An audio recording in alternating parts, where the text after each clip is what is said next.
देवेश चंद्र ठाकुर का बयान कि हम मुसलमान और यादवों का काम नहीं करेंगे अब उन पे भारी पड़ता जा रहा है। देखिए, जिस तरह से अब उनके ही पार्टी और उनके ही गठबंधन के नेता उन पे एक तरह से कटाक्ष करते आ रहे हैं। देखिए, कल अशफाक करीम जो जदयू के नेता हैं, उन्होंने कटाक्ष किया था और कहा था ये बिल्कुल सही नहीं है। उसी तरह से एक एक करके अब भाजपा के नेताओं का भी बयान आना शुरू हो गया है। भाजपा के नेता है, एमपी रह चुके हैं हुकुमदेव यादव, उन्होंने साफ कहा है ऐसा नहीं होना चाहिए। जदयू के विधायक, जदयू के सांसद अब कह रहे हैं ऑन कैमरा आकर कि ये बयान का हम नहीं समर्थन करते।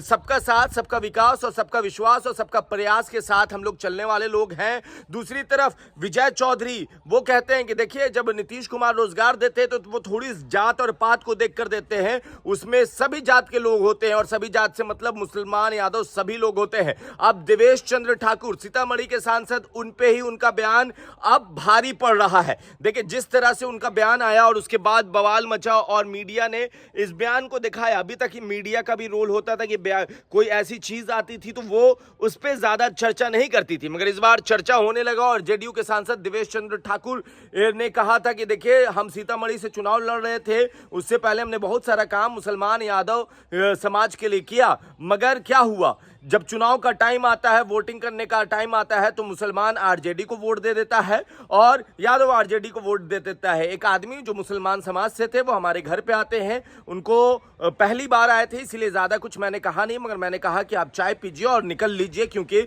हम आपका पर्सनल काम नहीं करेंगे। उसके बाद जदयू के कुछ नेता, जदयू पार्टी एक दिन तक चुप्पी बनाई रहती है, मगर जैसे ही ये मामला लाइमलाइट में आता है और ये मामला बिहार से निकलकर देश का मसला बन जाता है और जब देश के लोग इस पे बात करने लगते हैं कि जब एक सांसद शपथ लेगा तो क्या वो ये शपथ लेगा कि हम मुसलमान और यादवों का काम नहीं करेंगे, या फिर संसद भवन में वो शपथ लेगा कि हम अपने कॉन्स्टिट्यूंसी के का, और जिस तरह से ये सारा कुछ बयान हुआ उसके बाद बवाल बढ़ा और फिर अब जदयू के सबसे पहले विजय चौधरी जी आए और विजय चौधरी आकर मोर्चा संभालते हैं, वो बयान देते हैं। उसके बाद कल अशफाक करीम आते हैं। अशफाक करीम का आना और प्रेस कॉन्फ्रेंस करना ये सिर्फ अशफाक करीम की मर्जी नहीं थी, समझिए। अशफाक करीम के बारे में कहा जा रहा है कि अशफाक करीम को जदयू राज्यसभा सांसद बना सकती है। अशफाक करीम बिना नीतीश कुमार के कहे वो आकर ये बयान दे ही नहीं सकते थे। अगर मतलब इसका मतलब ये भी होता है कि अब नीतीश कुमार को लगने लगा कि डैमेज कंट्रोल करना ज्यादा जरूरी है।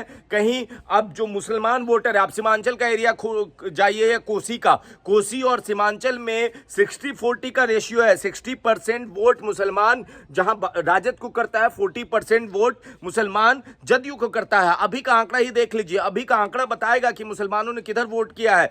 आप उठाइए किशनगंज लोकसभा, 63% मुसलमान वहां, जहां 4 लाख वोट कांग्रेस को आता है तो 3,50,000 के आसपास का वोट जदयू को भी आता है। वो वोट किसके थे ये सवाल था और जदयू को लगा कि विधानसभा चुनाव बहुत नजदीक है, सब कुछ डैमेज हो जाएगा, कुछ ना बचे उससे पहले बहुत कुछ बचा लिया जाए और इस बयान का खंडन कर दिया जाए। तो अब देवेश चंद्र ठाकुर अपने बयान पे घिरते हुए नजर आ रहे हैं। बाकी आप अपनी राय नीचे कमेंट बॉक्स में लिखें। धन्यवाद।